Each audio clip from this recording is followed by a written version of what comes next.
Yo, what is up, fam? I hope y'all are doing good. How are you? Are you doing good? Are you living good, breathing good, eating good, working out?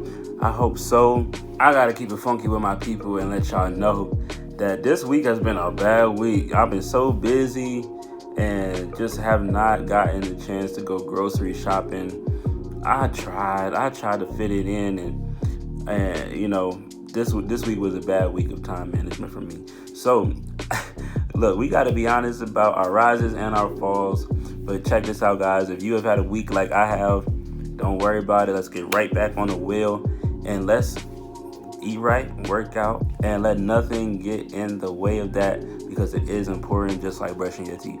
Now, moving on, as y'all know, we are in Money March, and this here is an important month as well, because you guys, we have things that we want to do, we have places we want to go, we have families that we want to build, and we cannot do that if we are being impulsive and compulsive with our money. Okay, so let's get into the 4 tips that I have found to work for me over the past couple of months. Tip number 1, save $5 or $10 every check, and don't think that it's too small. You guys, we have to get over the mental barrier that it's too small of an amount. It's going to take too long. You guys, let's get over that, because when you put it aside and don't think about it, and you're not being tempted by the things people are trying to pull you into, let's go out here, let's go out there all the time, and you're like, well, I'll take it from my savings and I'll put it back. Look at that savings account as if you don't have, as it's not even there. I don't have it. Just look in the mirror and practice that and say, I don't have it. I don't have it. Hey, I don't have it. Let's practice that, y'all, for real, because the temptation is real.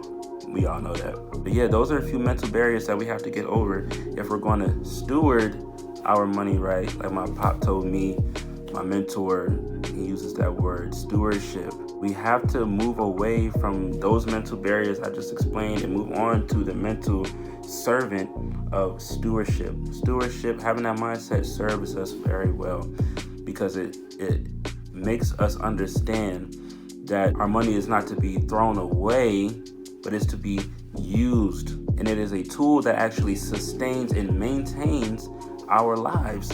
It is not the source of our happiness, but it is a resource, okay, of sustenance and maintenance. So get rid of those mental barriers. It's not too little of an amount, and it's not going to take too long, because when you don't think about it, it piles up.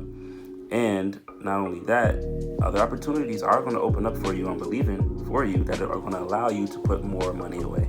And you're going to learn to make certain budget cuts that are going to afford you more money to put away.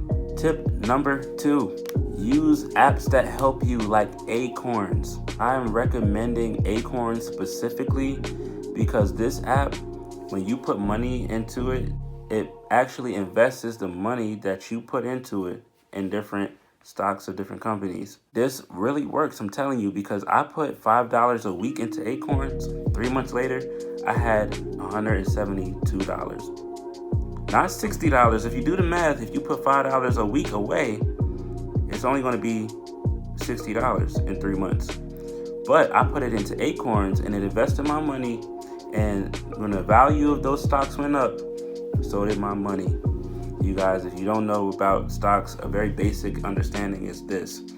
You buy a share of that company, or partial ownership pretty much. And when the value of those shares go up, say you bought it for $5, the value goes up to 10 over time, and you can sell it for $10 now, and you just made $5.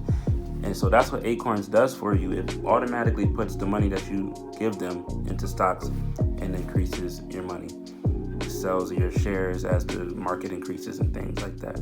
Now, stocks, that's something we're going to talk about later on. I got some good people, some very knowledgeable people coming in to talk about it later in the month. But not only does Acorns invest your money, but when you connect your debit card, say you buy something for $12.50, it'll round up that purchase to $13 and save that 50 cents in your Acorns account. Isn't that cool? Now, a lot of us, we swipe pretty often. So imagine, your money being saved and you're not even thinking about it. You don't even have to think about it. It's just gonna round up and save that little piece of change over here. And it rounds up a lot. Like, it rounds up quickly and more than you think. So Acorns is definitely an app that I recommend to save money. Tip number 3, I have found that going grocery shopping versus eating out helps. Why? Because when you go and eat out, that meal will only last you about 1 or 2 days. And then you're gonna have to buy something else.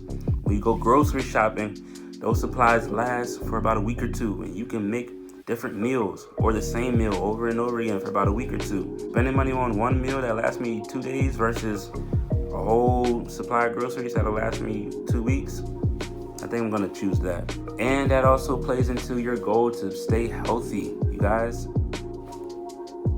Also, look, if you're worried about, I don't know how to cook and things, look, just look up the recipes. The internet is amazing. Look up the recipes of your favorite dishes from your favorite restaurants, buy the ingredients, and make it at home. That's all you gotta do. Oh, I don't feel like it. All right, well then you're gonna be broke. I'm sorry. I gotta put it like that to you guys. Look, don't get mad at me. I'm just saying, like, you're gonna be broke if you don't implement these things. Like, we don't realize how much I don't feel like it costs us. If we look at all the areas we're saying I don't feel like it, or that's too much, or that's extra, all these funny sayings that are actually very destructive, if we look at where we're saying those things and we eliminate those things, I guarantee you we'll not be broke. We won't be lacking in happiness or joy, peace. You guys, we gotta eliminate those phrases. Oh, it's extra, it's too much, that's OD. Let's get rid of it, and then we'll be able to hit the goals that we want to hit in life. Tip number 4, get a side income. Now, this is one that makes, honestly, the most sense in the day that we live in, but it's the one that most people just don't want to do for some reason. When you're making money from your job, and most of us can cover all of our expenses and our spending money in our check, if you have a side income, you won't even have to touch that money. And you can make your $1,000 emergency fund quicker. Even if you have to spend a portion of it to help with your expenses, the other portion you won't even have to touch. So, what are you good at, or what have you always wanted to be good at that you're not using to make yourself money right now? We have way too many resources out here to be broke. There's Uber, there's Fashion Nova, and other brand partnerships all out there that we can do. There's direct marketing and online marketing like I do as well. You can cut hair, do hair like I do as well. Music, I do that as well. Like, there's so many streams of income available to you if you just look into it and put in the work, guys. I was able to save $250 something dollars in 2 weeks from just cutting hair. That's not my full-time job. My full-time job, I work at a factory. I was able to save $300 almost in 2 weeks just from cutting hair. You guys, getting a side income is worth it. So, which one of these 4 tips are you not implementing that if you do, they're gonna really, really help you? And there's more tips out there, but these are good 4 tips that have helped me tremendously over the past couple months, and I know they're gonna serve you too if you just get your mindset right and do it.